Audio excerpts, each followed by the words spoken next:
Это ужасно, потому что страдают дети, страдают взрослые, бешеные аллергические реакции. У меня много знакомых, я видела с последствиями этой. Как бы тяжело люди переносят. Я считаю, что власти должны как-то об этом заботиться, то ли устраивать какие-то специальные рейды, либо общие субботники.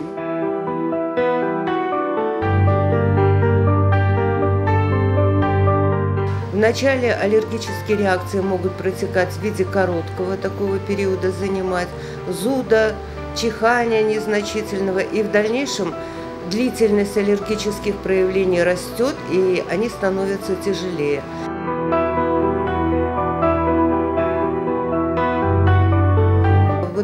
Период, когда амброзия пышным цветом цветет, у нас количество пациентов нарастает.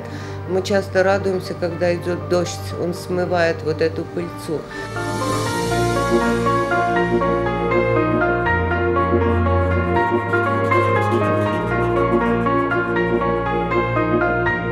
Сейчас это производится системно, с применением специализированных препаратов по технологии, которая нам рекомендовано управлением фитосанитарного и ветеринарного контроля.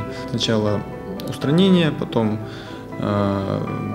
обработка специализированными препаратами, закапывание и так далее.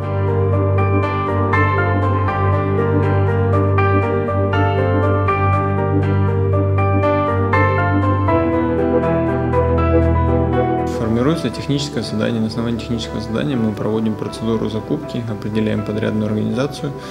То есть она участвует в аукционе, побеждает, подписываем с ней контракты.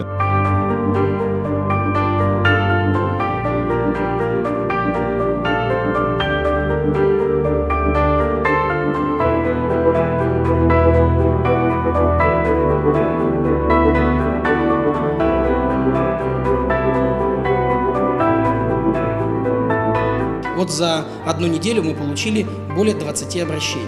То есть это действительно актуальная очень проблема, и люди стараются с ней бороться своими силами. Совсем недавно позвонили и сказали, что целое поле амброзии находится в районе Хошкильды, вот на выезде из города в сторону Феодосии. Вот там большое поле, прям тоже цветет, местные жители задыхаются.